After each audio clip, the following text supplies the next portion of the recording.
My name is Grover James Carter, 35 years old, and until last Christmas, I was the family doormat. We had all explicitly agreed multiple times to a no-gifts holiday due to financial hardships. Yet there I stood watching my brother Mitchell's kids unwrap brand new iPhones and designer clothes, while my children clutched their homemade cards. "You're overreacting," my dad smirked when I mentioned our agreement. I just nodded, gathered my heartbroken kids, and left quietly. That night I made a decision that would shake my entire family to its core. Before I dive into what happened next, drop a comment letting me know where you're watching from. Hit that subscribe button and buckle up, because this family showdown was just beginning. Growing up in suburban Detroit, Michigan, the dynamic between my older brother Mitchell and me was set early. He was the golden child, the athletic one, the charming one, the one who could do no wrong in my parents' eyes. I was just Grover, the quieter, thoughtful kid who was good with computers but never quite measured up to Mitchell's accomplishments. My parents, Margaret and Harold Carter, never tried to hide their preference. When Mitchell got a B on his report card, we celebrated with ice cream. When I got straight, as it was expected. This pattern continued into adulthood. Mitchell went into investment banking, married Stephanie, a former pageant competitor with expensive taste, and had 2 kids, Aiden, now 12, and Zoe, 11. I took a more modest path in IT consulting, married my college sweetheart Diane, and had 2 amazing children, Emma, 10, and Liam, 8. 2 years ago, Diane left me for her gym trainer. The divorce hit me hard, both emotionally and financially. Child support and alimony took a significant chunk of my income, and I downsized from our suburban home to a 3-bedroom apartment closer to my office. Through it all, my kids remained my priority. Emma with her soulful eyes and passion for reading and art. Liam with his energetic personality and love for any sport involving a ball. They were my world, and I worked hard to ensure they never felt the impact of our reduced circumstances. This past year brought another challenge. The tech company I worked for announced layoffs due to market downturns. While I kept my job, my hours were cut by 20% along with my salary. With Christmas approaching, I was feeling the pinch, especially knowing how much Emma wanted a new art set and how Liam had been hoping for a gaming console his friends had. At our family Thanksgiving dinner, I hesitantly brought up my financial situation. To my surprise, everyone seemed understanding. My mother, sipping her 3rd glass of wine, was the one who suggested it first. "Why don't we do a no-gifts Christmas this year?" she proposed. "With the economy the way it is, we could all use a break from the commercialism. Let's just enjoy being together." Mitchell, who was usually quick to showcase his wealth, surprisingly agreed. "Actually, that's not a bad idea. We've been talking about teaching the kids about what really matters during the holidays." His wife Stephanie nodded in apparent agreement, though I caught a glance between them that I couldn't quite interpret. "So we're all clear," I confirmed. "No gifts this Christmas. Just family time." "Absolutely," my father Harold affirmed. "No gifts. Period." We discussed it further, even specifying that small homemade gifts for the kids would be acceptable but nothing purchased. My mother repeated the no-gifts policy twice more before dinner ended. I felt a wave of relief wash over me. In the weeks leading up to Christmas, I worked with Emma and Liam to create thoughtful homemade presents for their grandparents, uncle, aunt, and cousins. Emma painted beautiful watercolor bookmarks for everyone, personalized with their initials and favorite colors. Liam and I built simple wooden photo frames which we filled with family photos. We spent evenings working on these projects, and my children poured their hearts into them. Emma was particularly proud of the bookmark she made for my mother, incorporating the lavender color Margaret always wore. "Do you think Grandma will like it?" Dad Emma asked carefully, adding the final touches. "She's going to love it," I assured her, ignoring the knot in my stomach that formed whenever I remembered past disappointments. I'd seen this pattern before.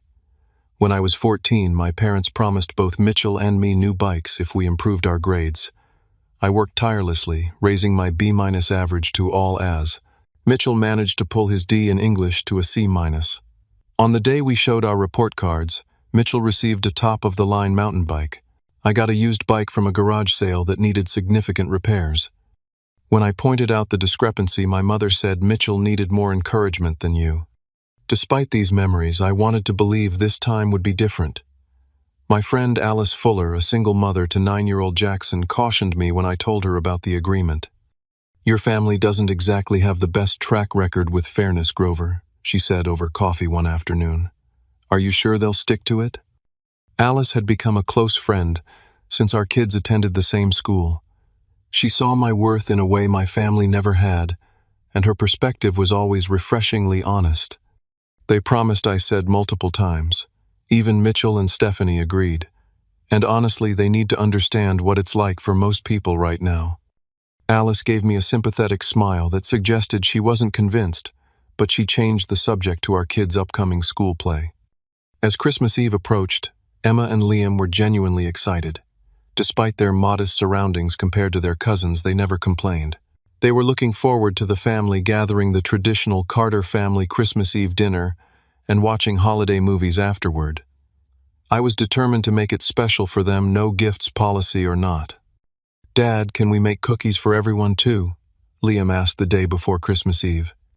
"Absolutely, buddy. What kind should we make?" "Chocolate chip for me and Zoe, sugar cookies for Aiden, and those fancy ones with the jam that Grandma likes." His thoughtfulness touched me. Despite often being overshadowed by their cousins, my kids still thought about what would make others happy. The night before Christmas Eve, we baked cookies, packed our homemade gifts, and talked about what we were looking forward to the next day. Neither Emma nor Liam mentioned store-bought presents. They had accepted and embraced the no-gifts Christmas concept completely. "Tomorrow is going to be great," I told them as I tucked them in. "Remember, Christmas is about being together, not about what we get." "I know, Dad," Emma said, yawning. "I just want to see everyone." If only I had known what we were walking into. Christmas Eve arrived with a light dusting of snow that made everything look like a holiday card. Emma and Liam were up early, helping me pack the cookies and presents into the car. Emma wore the red sweater dress she had saved for special occasions, while Liam sported a green button-up shirt that he normally protested wearing. They wanted to look nice, and their excitement was contagious. "Do you think Uncle Mitchell will play chess with me this year?" Liam asked as we drove toward my parents' Tudor-style home in the affluent Woodward Estates neighborhood. Mitchell had promised to teach him last year, but had spent most of the time on his phone instead. "I hope so, buddy. If not, maybe we can play together," I replied, already preparing him for potential disappointment. When we pulled into my parents' circular driveway, I noticed several expensive cars already parked there. Mitchell's new Tesla, my father's Lincoln, and a Range Rover I didn't recognize. Nothing unusual there except perhaps the Range Rover. What caught my attention, however, was the elaborate holiday display that had transformed the front yard since Thanksgiving. New professional lighting outlined the house, and at least 3 inflatable holiday decorations that hadn't been there during our last visit dominated the lawn. So much for cutting back this year. My mother greeted us at the door in a brand new red cashmere sweater with what looked like real diamond earrings glittering beneath her perfectly coiffed silver hair. "Merry Christmas, dears. Come in, come in. Everyone's in the living room." Emma and Liam gave their grandmother quick hugs before rushing off to find their cousins. I followed more slowly, carrying our plate of homemade cookies and bag of crafted gifts. As I turned the corner into the living room, I stopped dead in my tracks. The room had been transformed into what looked like a department store display. A 12-foot tree dominated one corner, surrounded by what must have been at least 30 wrapped packages, large professionally wrapped boxes, with elaborate bows and expensive-looking gift tags. The mantel was lined with stuffed stockings, and more presents were arranged on the antique coffee table. My father looked up from his recliner and raised his whiskey glass in greeting. Mitchell and Stephanie sat on the leather sectional, both wearing matching cream-colored cashmere sweaters that looked fresh from the store. Their children, Aiden and Zoe, were on the floor near the tree, already examining tags on presents.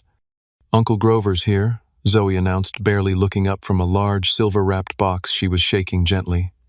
My children stood frozen just inside the doorway, their expressions changing from excitement to confusion as they took in the scene. Liam looked back at me, his eyebrows drawn together in question. I had no answers for him. "What's all this?" I asked, trying to keep my voice casual, despite the sinking feeling in my stomach. "Oh, just a few things to make the holiday special," my mother replied breezily, taking the cookie plate from my hands and placing it on a side table without comment. "But I thought we agreed I started."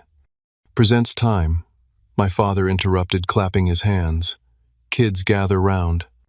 Mitchell's children needed no encouragement, immediately positioning themselves by the largest gifts. My kids remained standing awkwardly by my side, still holding their handmade presents.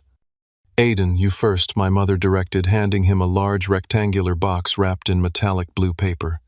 What followed was like watching a slow-motion car crash that I was powerless to stop.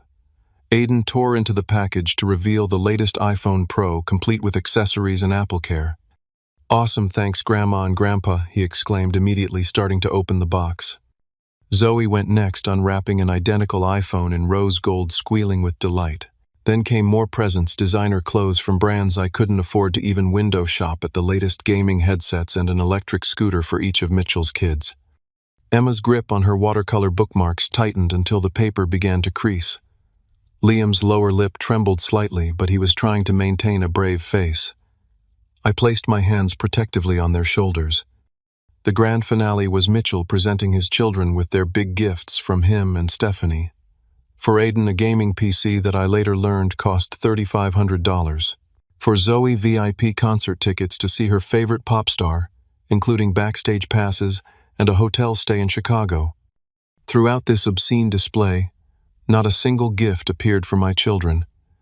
They stood watching, their initial confusion now settled into a quiet hurt that broke my heart.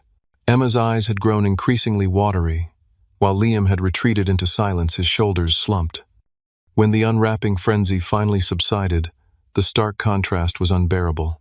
Mitchell's children surrounded by piles of expensive electronics and clothing, while mine clutched their handmade gifts that now seemed painfully inadequate in comparison. "We brought some gifts, too," Emma said quietly, her voice small but determined. She stepped forward and held out her carefully made bookmarks. "I made these for everyone." There was an awkward pause before my mother took them, giving them a cursory glance. "How creative," she said, setting them aside without distributing them to the others. "Liam, what do you have there?" Liam, seeing Emma's gift so quickly dismissed, clutched his photo frames closer to his chest. "Just some frames I made," he mumbled.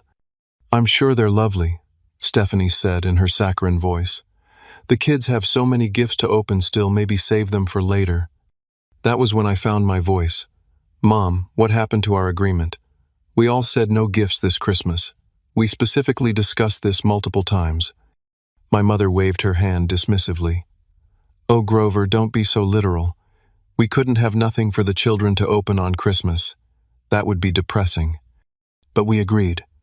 "You're overreacting," my father interrupted with a smirk. "The kids are happy, aren't they?" He gestured to Mitchell's children, who were already absorbed in their new devices, completely ignoring my kids.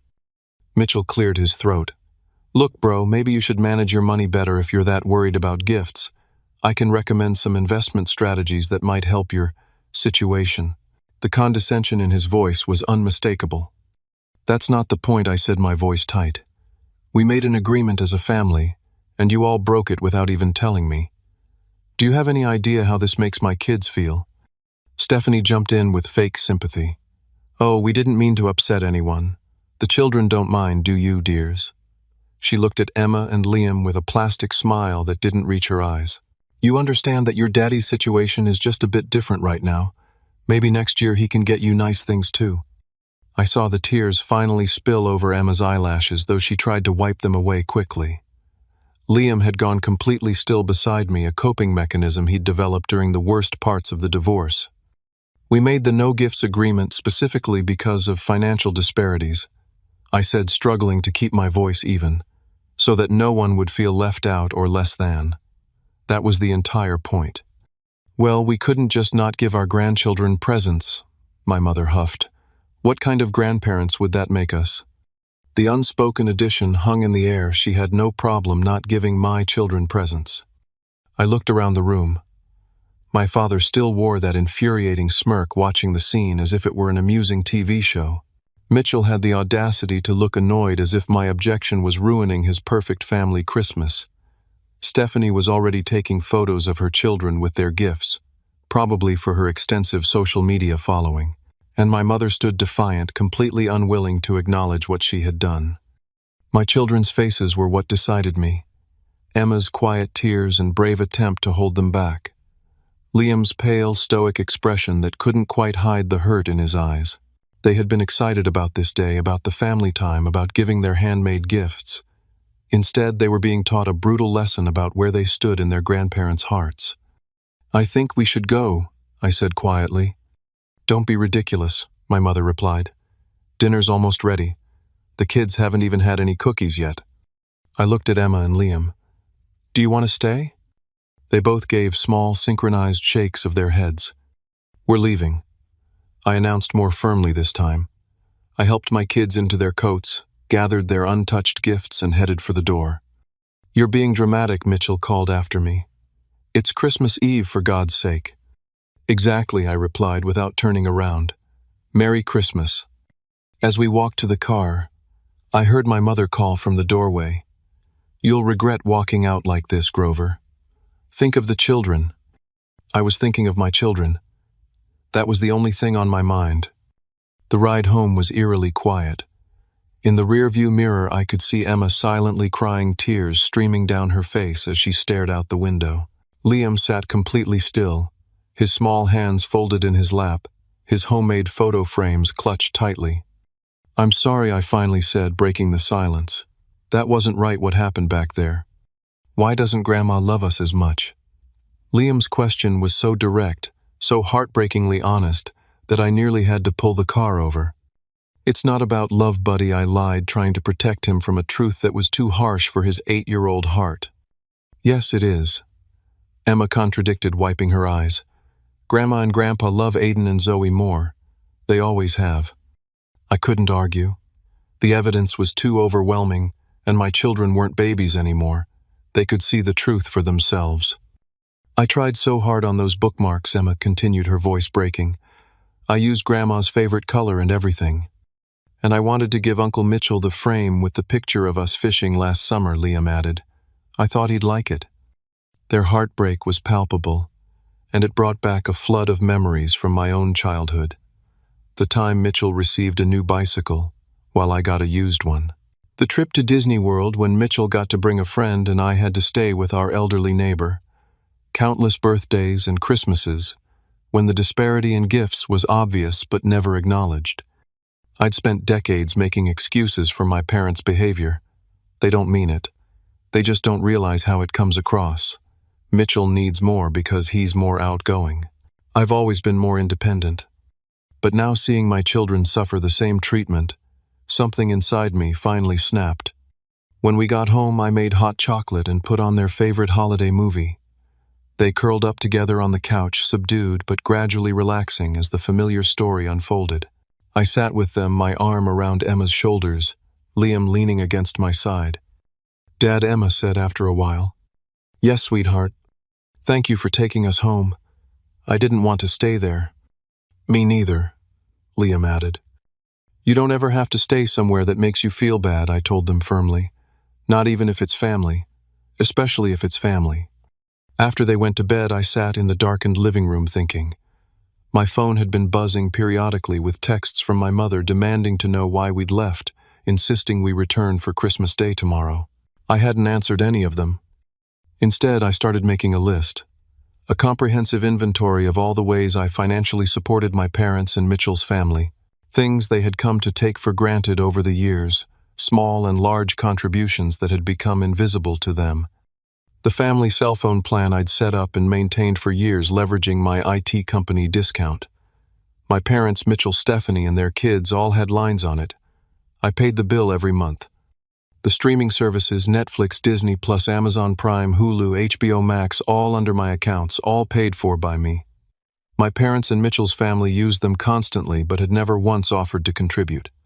The joint credit card I maintained for family emergencies, which increasingly included my mother's impulse purchases and Mitchell's convenient forgetfulness when dinner checks arrived.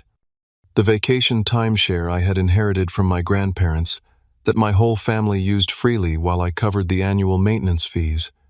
The premium sports package I subscribed to mainly because my father and Mitchell wanted to watch certain games. The lawn service and snow removal service I had arranged and paid for at my parents' house after my father's minor heart scare 3 years ago. The list went on growing longer as I remembered more and more instances of financial support I provided that had gone unacknowledged and unappreciated. All while they broke a simple promise that would have spared my children the pain of feeling less valued than their cousins. A new understanding washed over me. This wasn't just about Christmas gifts. This was about a lifetime of being taken advantage of being the reliable one, the responsible one, the one who would always be there to pick up the slack while receiving nothing but criticism and condescension in return. And now they were doing the same thing to my children. I opened my laptop and began systematically canceling or modifying every shared service. First, the streaming services. I changed all the passwords and removed the extra profiles. Netflix done, Disney Plus done, Amazon Prime done. One by one, I reclaimed what was mine. Next, I logged into my cell phone carrier account and removed every line except mine and my kids. I transferred my parents' and Mitchell's family's numbers to separate accounts, which would force them to set up their own payment methods within 48 hours or lose service. I called the credit card company and reported the joint family card as compromised, requesting an immediate freeze and a new card to be issued only in my name. I contacted the timeshare management company and removed everyone's access except mine, leaving a note that any future use by extended family would require my explicit approval and a daily usage fee. I canceled the sports package entirely. I rarely watched it anyway. I called the lawn service and snow removal company explaining that I would no longer be paying for services at my parents' address effective immediately. With each cancellation, each reclamation of what was rightfully mine, I felt a weight lifting. Years of resentment, of swallowing my feelings for the sake of family peace, of putting everyone else before myself and my children, it all began to dissipate, replaced by a growing sense of liberation. At 1:30 in the morning, after 3 hours of methodical financial disentanglement, I drafted a simple email to my parents and Mitchell. After tonight's clear demonstration of where my children stand in this family's hierarchy, I've decided to reevaluate my financial contributions to our shared expenses. I've canceled all services and subscriptions that I've been providing. This isn't done out of anger, but out of a necessary realignment of priorities and boundaries. My primary responsibility is to Emma and Liam, who deserve to be treated with the same love and consideration as their cousins. When you're ready to acknowledge the hurt caused and discuss a more equitable family dynamic, I'm willing to talk. Until then, I wish you all well. Grover. I read it twice, edited out a few more emotional phrases, then hit send. Then I turned off my phone, completely crawled into bed, and slept more soundly than I had in years. When I woke up the next morning, Christmas Day, I made coffee before turning my phone back on. I wanted to be fully caffeinated for whatever awaited me. The screen lit up and began buzzing continuously as notifications poured in. 69 missed calls, 27 voicemails, 43 text messages, 8 emails, all from my parents and Mitchell. I skimmed through the texts, first watching the progression of emotions from my family members. From Mom, 7:30 a.m. Grover. What's wrong with Netflix? Are you having internet problems? From Mom, 7:45 a.m. The cell phones aren't working either. Call me when you get this. From Mitchell, 8 a.m. Dude, what's going on with the Prime account? Aiden was trying to download a game. From Dad, 8:15 a.m. Your mother is upset about the TV. Fix it. As the morning progressed, the messages became more frantic, then angry, then threatening. From Mom, 9:30 a.m. What have you done? Call me immediately. From Mitchell, 10 a.m. Are you seriously throwing a tantrum over Christmas gifts? Grow up and fix this. Now. From Stephanie, 10:30 a.m. Your behavior is disturbing and concerning, Grover. The children are upset about their shows. From Dad, 11 a.m. This is completely unacceptable. Your mother is in tears. Turn everything back on now. The most recent messages had taken on an ominous tone. From Mitchell, 12:30 p.m. If you don't respond in the next hour, we're coming over. This is insane. From Mom, 12:45 p.m. We're worried about your mental state. If we don't hear from you soon, we'll have to take measures. I deleted all the voicemails without listening to them. I didn't need to hear the escalating anger and manipulative concern in their voices. The texts told me everything I needed to know. I made pancakes shaped like Christmas trees for Emma and Liam. We opened the few presents I had managed to get them. Nothing extravagant, but thoughtful things I knew they would appreciate. For Emma, a set of professional-grade watercolors and a sketchbook. For Liam, a basketball and a board game he had mentioned wanting. They seemed genuinely happy with their gifts, especially in the peaceful atmosphere of our apartment. "Are we going to Grandma and Grandpa's today?" Liam asked as we cleaned up the wrapping paper. "Not today, buddy. I thought we'd do something different, just the three of us. How about we go to that indoor water park you've been wanting to try?" Their faces lit up. The water park was a splurge I'd been saving for, but today felt like the right occasion to use those funds. We needed some joy and normalcy after yesterday's disaster. We spent hours swimming, sliding, and laughing. For a while it was possible to forget the family drama entirely and just enjoy being together. I watched my children play their faces alight with happiness and knew I had made the right decision in walking out yesterday. When we returned home in the late afternoon, there were 3 cars parked in front of our apartment building that made my heart sink: my father's Lincoln Mitchell's Tesla and my mother's Lexus. They had come just as they had threatened. "Stay in the car a minute," I told the kids, pulling into a spot far from the entrance. Before I could decide on a plan, my neighbor, Mrs. Patel, came hurrying over. "Grover, thank goodness you're back. Your family has been causing quite a scene. They were banging on your door and yelling. Several neighbors complained, and they've been circling the parking lot looking for your car." "I'm sorry about that," I said, mortified. "Don't be sorry, dear. Just be careful. They seemed very upset. Oh, and the police were here about 20 minutes ago. A wellness check, they said." My stomach dropped. "The police?" Mrs. Patel nodded gravely. 2 officers, very polite. They said someone had called concerned about your mental health. I thanked her for the information and turned to my children. "Change of plans, guys. We're going to go visit Miss Alice and Jackson for a bit, okay?" They nodded clearly, sensing the tension despite my efforts to appear calm. I texted Alice as we pulled out of the parking lot. Family drama explosion. "Can we come over for a bit?" Her reply was immediate. "Doors open. Wine's ready." Alice's cozy 2-bedroom house was a sanctuary. While our kids played video games in Jackson's room, I explained the whole situation to her at her kitchen table. "They called the police for a wellness check," she repeated incredulously. "Because you canceled some subscriptions. That's insane." "I think it was Mitchell's idea," I said. "He's always been dramatic and he hates not getting his way." "What are you going to do?" "I don't know. I can't avoid going home forever." Alice squeezed my hand. "You did the right thing, Grover. They've been taking advantage of you for years, and what they did to Emma and Liam was cruel." Her support meant everything. Alice had never met my family, but she had heard enough stories over our coffee meetups to understand the dynamics at play. Around 7 p.m. I decided it was time to face the music. We thanked Alice and headed back to our apartment. To my relief, the family cars were gone, but as we approached our door, I saw 2 police officers standing in the hallway. "Mr. Carter?" the older officer asked. His nameplate read Morales. "Yes, that's me," I confirmed, instinctively moving to stand slightly in front of my children. "I'm Officer Morales, and this is Officer Bryant. We received another call for a welfare check at this address.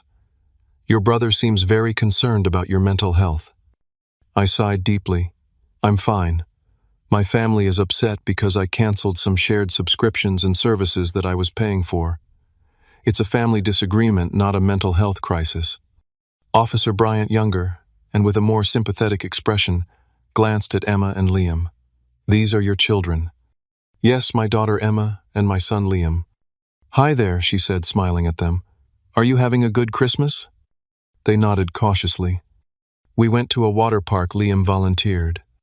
"That sounds fun," Officer Bryant replied.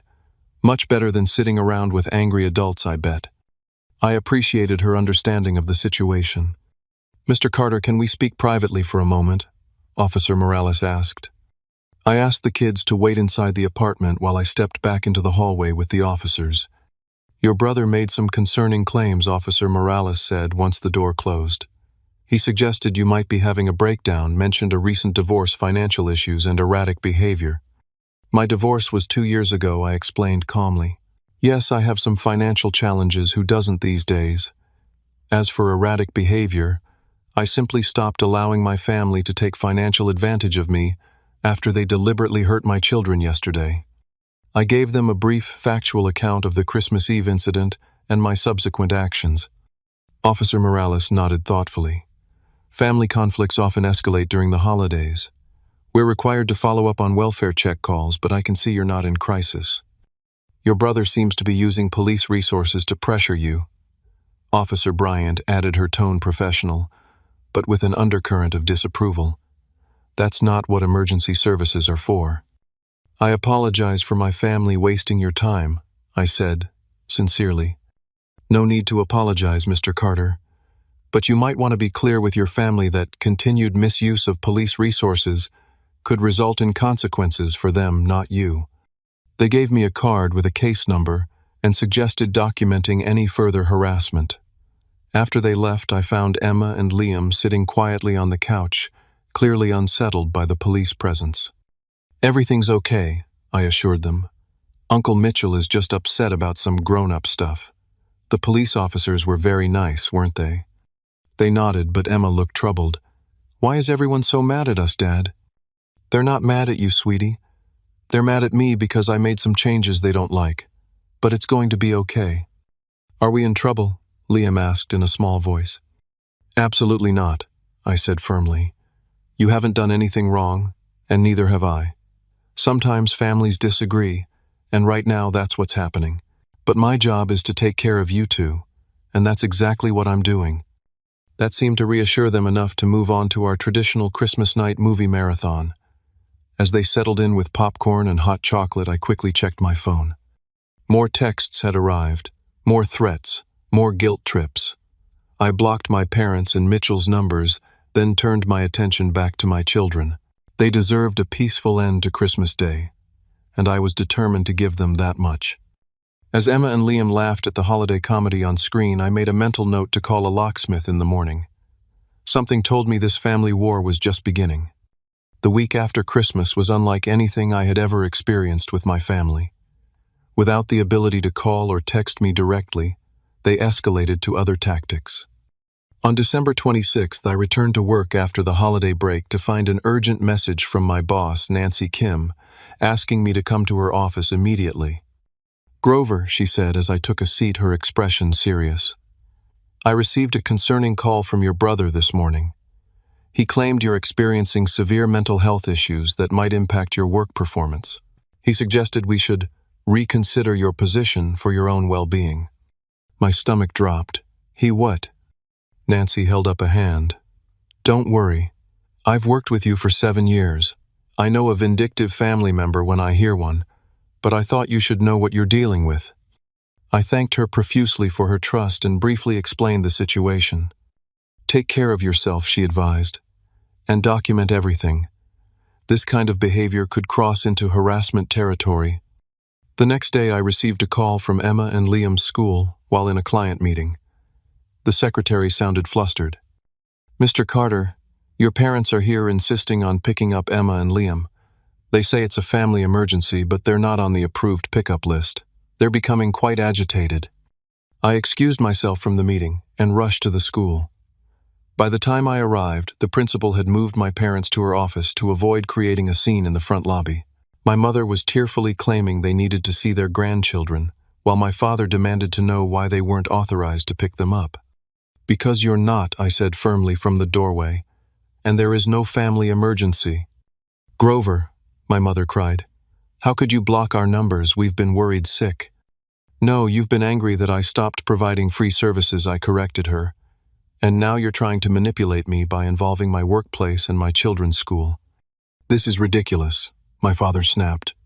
You're acting like a child over a few Christmas presents. The principal, Dr. Richardson, a competent woman who had always been supportive of my single-parent challenges, interrupted smoothly. Mr. and Mrs. Carter, I'm afraid I must ask you to leave school property. Only authorized individuals can pick up students, and creating a disturbance on campus is against our policies. They left reluctantly, my mother in tears, my father muttering about ungrateful children. I stayed to explain the situation to Dr. Richardson and ensure that security was aware my parents and Mitchell's family were not permitted to pick up my children under any circumstances. By Thursday, the battle had moved to social media. Stephanie, with her substantial following of fellow suburban influencers, began posting cryptic messages about family members with mental health challenges and praying for those who let bitterness consume them. She never mentioned me by name, but her audience knew exactly who she was referring to. Friends and acquaintances began messaging me, asking if everything was okay. Some were genuinely concerned. Others were clearly fishing for gossip. I maintained a dignified silence online, but documented every post from my growing file of harassment evidence.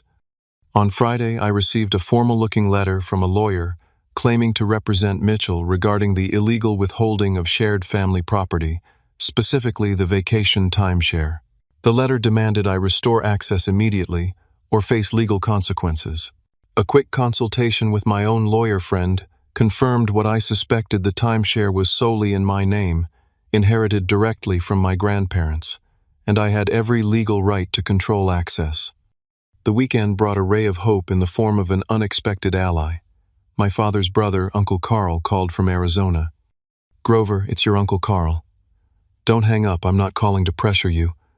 I heard what happened from your dad, but I want your side of the story." I hadn't spoken to Uncle Carl in years, but I had always liked him. He was the black sheep of the Carter family, having chosen to become a high school teacher rather than entering the family insurance business. I told him everything, not holding back, about the years of favoritism and the Christmas disaster. "I believe you," he said when I finished. "Your father and Mitchell have always had a blind spot when it comes to how they treat others, and your mother enables it. It was the same when we were kids. Your dad was the golden child, and I was the one who could never measure up." His validation was powerfully healing. For the first time, I didn't feel crazy or overly sensitive. Someone else in the family saw the pattern too. "They're telling everyone you had some kind of breakdown," Carl continued. "I knew that didn't sound like you. You've always been the steady one, even as a kid." "They called the police to my apartment, Uncle Carl. Twice." He sighed heavily. "That sounds like Mitchell's doing. He always goes nuclear when he doesn't get his way. Listen, I'm behind you 100%. If you need someone to back you up with the extended family, I'm your man." His support meant more than he could know. Throughout this escalating family war, Alice was my steadfast ally. She came over with home-cooked meals, offered to watch Emma and Liam when I needed a break, and provided a listening ear without judgment. Our friendship was deepening through this crisis, evolving into something that felt like it might eventually become more. "Your family is trying every manipulative tactic in the book," she observed one evening as we shared takeout after the kids had gone to bed. "First guilt, then anger, then public shaming, then legal threats. What's next? Exorcism?" I laughed. "Despite everything, don't give them ideas." On Monday morning of the new year, I received an email that changed the direction of the conflict. It was from Erica Wilson, Mitchell's high school girlfriend, who had married his former best friend, Ted. Erica and I had always gotten along well, even after she and Mitchell broke up. Her email was brief but explosive. "Grover, I heard about the Christmas blow-up from Ted's cousin who works with your dad. For what it's worth, I think you're right to stand your ground. Also, you should know that Mitchell and Stephanie aren't as financially secure as they pretend. Ted works in commercial banking and heard through industry gossip that Mitchell's investment firm is struggling. The show they put on is just that, a show. The fancy cars are leased and they're mortgaged to the hilt. Just thought you should know what you're dealing with. Stay strong, Erica." This information cast everything in a new light. Mitchell's ostentatious gift-giving despite our agreement, his aggressive reaction to losing access to services I paid for, his desperate attempts to make me look unstable, all pointed to someone trying to maintain an illusion of wealth, while financially drowning. The next day, I received a surprising call from my grandparents, who lived in Florida and typically stayed out of family conflicts. "Grover," my grandmother began hesitantly, "we've been hearing some concerning things about a falling out between you, your parents, and Mitchell. Your mother says you're not well, but that doesn't sound like you at all." I took a deep breath and explained everything: the no-gifts agreement, the ambush of presents for Mitchell's children, the hurt on Emma and Liam's faces, my decision to cut financial ties, and the subsequent harassment. There was a long silence before my grandfather spoke. "We're calling a family meeting this Saturday. Everyone will attend, including the children." "Grandpa, I don't think. This has gone on long enough," he said with the quiet authority that had always commanded respect in our family. "You'll all sit down together and sort this out like adults, for the sake of all the children involved." I agreed reluctantly, but only after setting conditions: neutral location, Uncle Carl's presence, and a guarantee that there would be no ambushes or attempts to paint me as mentally unstable. Saturday arrived with a sense of impending reckoning. The meeting was set for 11 a.m. at my grandparents' winter condo in a nearby retirement community, neutral territory. Alice offered to keep Emma and Liam for the initial discussion, bringing them over later if things remained civil. When I arrived, my parents, Mitchell and Stephanie, Uncle Carl, and my grandparents were already seated in the living room. The tension was thick enough to cut with a knife. "Thank you all for coming," my grandfather began. "We're here to resolve a serious family conflict that has gotten out of hand." Grover has agreed to speak first without interruption. All eyes turned to me. The moment of truth had arrived. I had prepared extensively for this meeting, bringing financial records, screenshots, and a calm, reasoned approach. Despite the angry glares from Mitchell and the tearful manipulation already starting from my mother, I was determined to remain factual and composed. "Thank you for arranging this, Grandpa and Grandma," I began. "I want to clarify what actually happened and why I took the actions I did." I methodically laid out the facts: the explicit no-gifts agreement made at Thanksgiving, confirmed multiple times, the shocking scene of expensive presents for Mitchell's children while mine stood empty-handed, the dismissive and gaslighting responses when I pointed out the broken promise, and finally my decision to stop financially supporting family members who showed such blatant disregard for my children's feelings. For years, I continued pulling out a folder of documents I've contributed financially to this family in ways that have gone completely unacknowledged. I presented a spreadsheet detailing every payment, every subscription, every service I had provided over the past 5 years, with the monthly and annual totals highlighted at the bottom. The numbers were substantial: over $20,000 in the last year alone. "I never asked for recognition or repayment," I said. "I helped because that's what family does. But family also keeps its promises. Family doesn't deliberately hurt children to maintain a hierarchy of favoritism." Mitchell scoffed loudly. "This is ridiculous. Are you seriously this upset about some Christmas presents? Grow up, Grover." "Mitchell, my grandfather warned you," agreed to let him speak without interruption. I continued addressing the harassment that followed my decision. After I canceled services I was paying for, which was entirely my right, you escalated to trying to get me fired, showing up at my children's school, spreading rumors about my mental health on social media, calling the police to my home, and threatening legal action, all because I stopped subsidizing your lifestyles. "That's a complete exaggeration," my father interjected. "We were concerned about your irrational behavior." "Irrational?" Uncle Carl spoke up from his corner. "Harold, he stopped paying for services you all took for granted. How is that irrational?" "Stay out of this, Carl," my father snapped. "This doesn't concern you." "It concerns all of us," my grandfather said firmly. "This family is fracturing, and we need to address the real issues here." Stephanie, who had been uncharacteristically quiet, suddenly stood up. "This is absurd. Mitchell works incredibly hard to provide for our family. We don't need Grover's charity. If he wants to be petty about Netflix and cell phones, that's his problem." "Then why the extreme reaction?" I asked calmly. "If these things don't matter, why call my boss? Why show up at my children's school? Why involve the police?" Mitchell's face flushed with anger. "Because you're behaving like a lunatic. Cutting off contact, turning our parents against us. I did no such thing, I interrupted. I simply removed financial support that was being taken for granted while my children were being treated as less valuable than yours. The back and forth continued with accusations flying and tensions rising. My mother vacillated between tears and anger, while my father remained stubbornly defensive of Mitchell. Stephanie grew increasingly agitated as her attempts to paint me as unstable fell flat against my documented evidence. After nearly an hour of this, my grandmother suggested we take a break. As we dispersed for refreshments, I overheard Mitchell and Stephanie arguing in heated whispers in the hallway. "They're going to find out anyway," Mitchell hissed. "The bank's already called twice this week." "Keep your voice down," Stephanie responded. "No one needs to know our business." When we reconvened, there was a subtle shift in the atmosphere. My grandmother, who had been mostly silent until now, spoke up. "I think it's time we brought the children in. This affects them too, and maybe hearing from them directly will help us understand what's really important here." I texted Alice, who arrived 20 minutes later, with Emma, Liam, Aiden, and Zoe. The children sat awkwardly together on the couch, clearly uncomfortable with the tension in the room.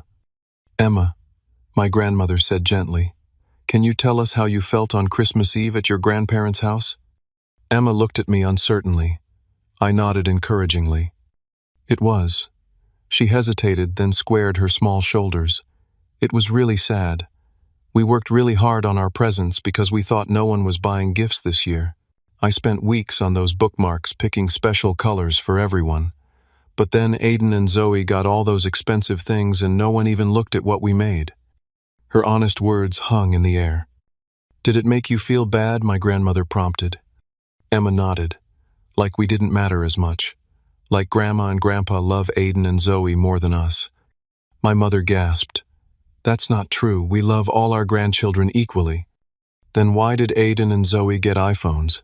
And we got nothing?"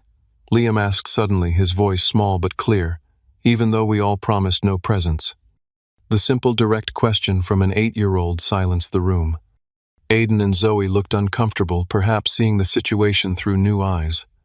Zoe leaned over and whispered something to Aiden, who nodded. "We didn't know about the no presents promise," Zoe said. "Mom and Dad just said we were getting extra stuff this year." Uncle Carl, who had been quietly observing, spoke up. "This isn't really about the presents, is it? It's about a pattern that's been going on for decades. I saw it when Harold and I were kids. He was always the favorite, always got more attention, more praise, more opportunities. Now the same thing is happening with Mitchell and Grover, and it's extending to the next generation."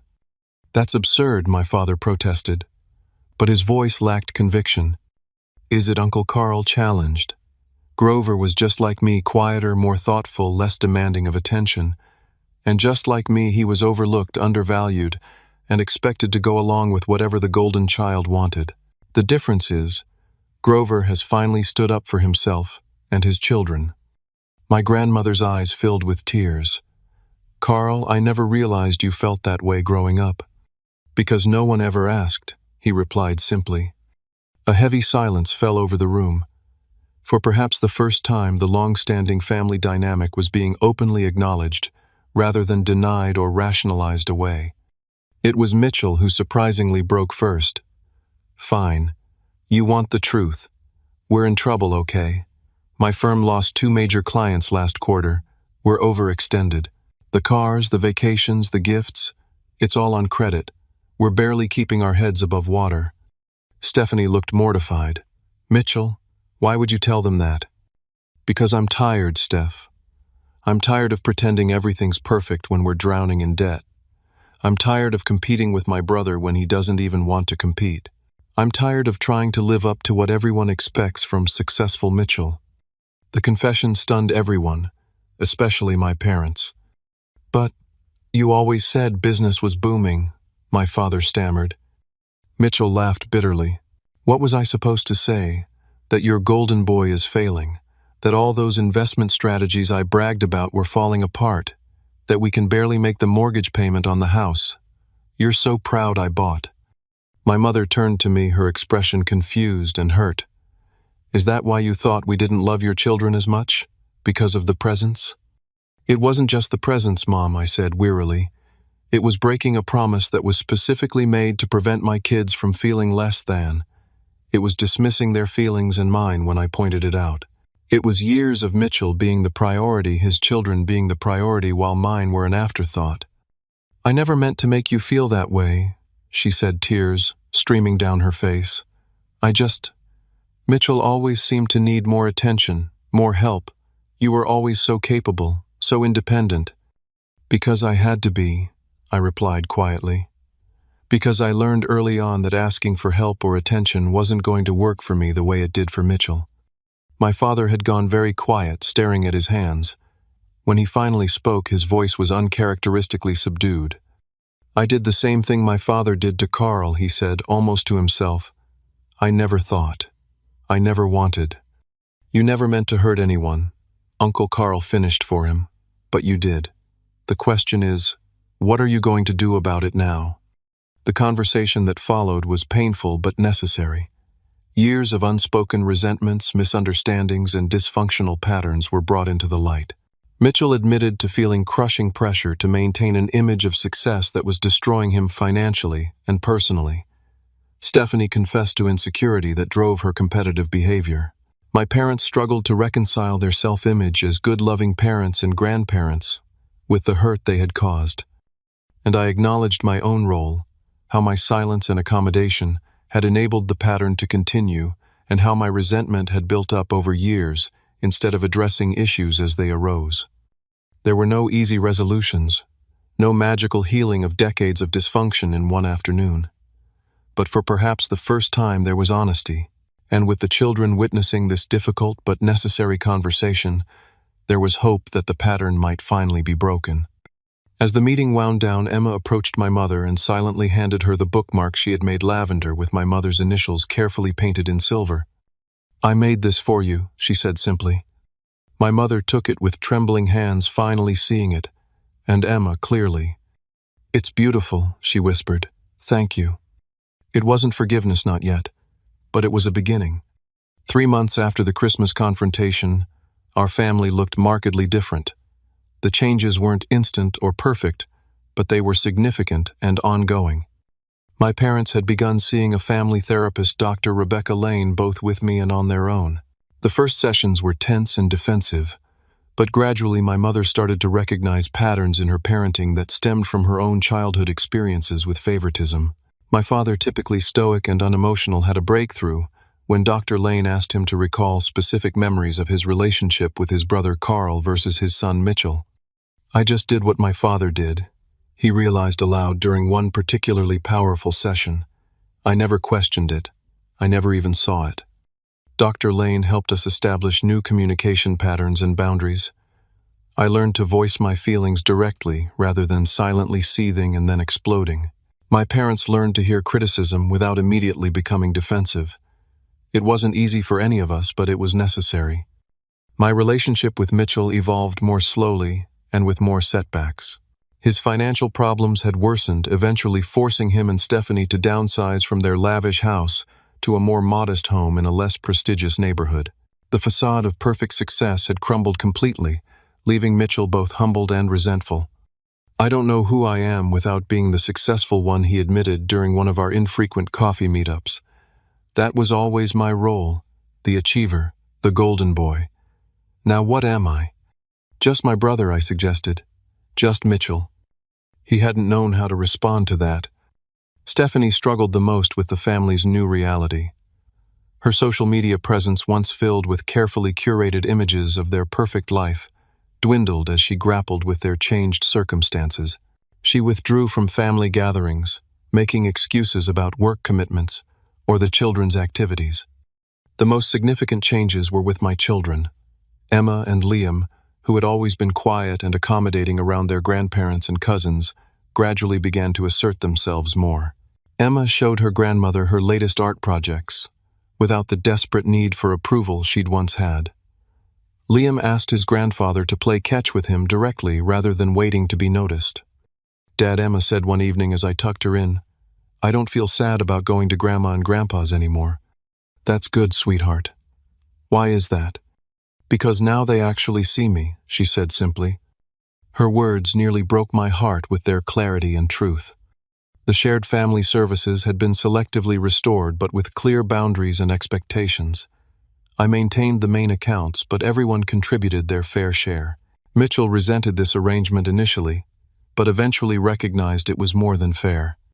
My friendship with Alice deepened into something more. We began dating cautiously, mindful of our children's feelings and the complexities of blending families. Jackson, Alice's son, got along well with Emma and Liam, sharing their love of board games and outdoor activities. Alice's straightforward nature and emotional intelligence helped me navigate the ongoing family healing process. "You're not responsible for fixing your entire family," she reminded me, when I felt overwhelmed by the work still to be done. "You're only responsible for your part and for protecting your children." 6 months after the Christmas disaster, we held a birthday celebration for my father at my parents' house. It was the first major family gathering since the confrontation. The difference was palpable.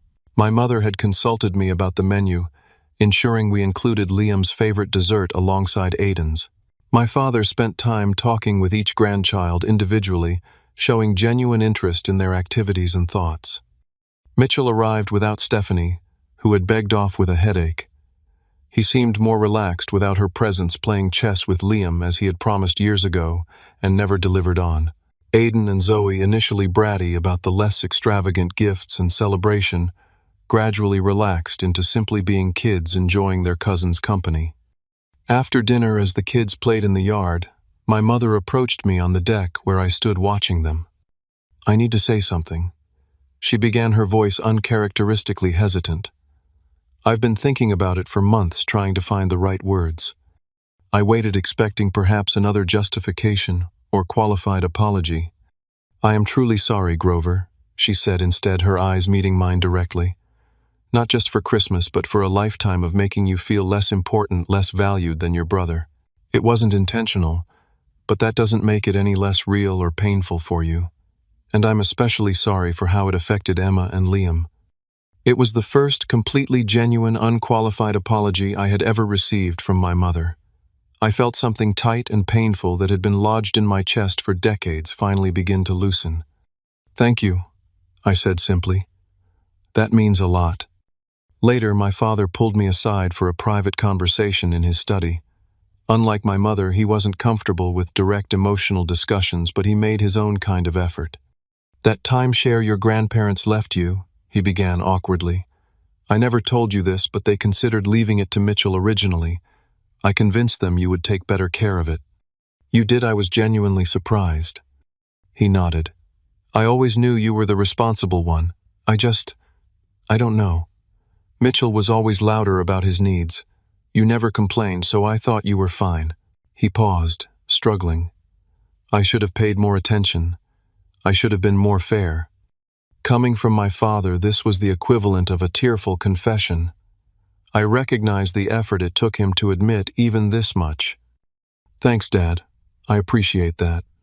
Mitchell and I had our own moment of connection as he prepared to leave. He helped me carry some chairs back to the garage away from everyone else. "I've been a lousy brother," he said suddenly. "You've had your moments," I agreed, not letting him off the hook too easily. He almost smiled. "Yeah, well, I'm trying to do better. With my kids, too. Stephanie thinks I'm crazy for depriving them, but I've started making them earn their privileges. Aiden actually mowed the neighbor's lawn last weekend to earn money for a game he wanted." "How'd that go?" "He complained the whole time," Mitchell admitted. "But afterward he seemed, I don't know, proud of himself. It was different from when we just buy him whatever he wants." "Growth isn't comfortable," I observed. "For any of us." He nodded thoughtfully. "I never thanked you, by the way." "For what?" "For blowing everything up at Christmas. It needed to happen. We were drowning in debt and lies and keeping up appearances. It was killing us, but we couldn't stop. It wasn't a complete transformation. Our family still had issues, still fell into old patterns, occasionally still hurt each other sometimes. But now there was awareness, a willingness to acknowledge problems rather than sweep them under the rug, a commitment to doing better. For me personally, the greatest gift was watching my children bloom in this healthier environment. Emma's artwork grew more confident and expressive. Liam's natural leadership abilities emerged as he felt safer expressing himself. They still had their struggles. The divorce still affected them. School still presented challenges, but the burden of feeling less than in their own family had lifted. My relationship with Alice continued to deepen. She attended family gatherings occasionally, her practical warmth and straightforward nature, a balancing influence. She never tried to replace Diane in the children's lives, but offered her own unique form of maternal support. We talked tentatively about the future, about possibilities, about building something lasting together. As I reflect now on that disastrous Christmas Eve that changed everything, I realize that sometimes the most painful moments can also be the most transformative. Would our family have ever confronted its dysfunctional patterns without that breaking point? Would I have found the courage to stand up for myself and my children without that raw moment of clarity? The gift-giving disaster that seemed so devastating in the moment ultimately gave us all something far more valuable than iPhones or gaming PCs, the chance for genuine connection, for healing, for a family dynamic based on mutual respect, rather than established hierarchies. It's still a work in progress. Real change doesn't happen overnight or without setbacks. But watching Emma confidently show her grandmother her latest watercolor, seeing Liam and his grandfather discussing baseball statistics, observing Mitchell's gradual evolution into a more thoughtful father, these moments confirm that our difficult journey has been worthwhile. Standing up for yourself and your children isn't selfish, it's necessary. Setting boundaries isn't cruel, it's an act of love for yourself and ultimately for those who need to respect those boundaries. Sometimes the healthiest thing you can do for a relationship is to refuse to continue its unhealthy patterns, even when that refusal causes conflict and pain. I no longer measure my worth by my family's validation. I no longer accept being treated as less than. And most importantly, I no longer allow my children to believe that they deserve anything less than full recognition of their inherent value by family or anyone else. Have you ever had to set difficult boundaries with family members? How did you handle it and what was the outcome? Leave a comment below sharing your experience. Your story might help someone else facing a similar challenge. Don't forget to like this video if it resonated with you. Subscribe for more real-life stories, and hit that share button if you know someone who needs to hear this message. Thank you for listening to my story, and remember, sometimes the hardest choices lead to the most necessary healing.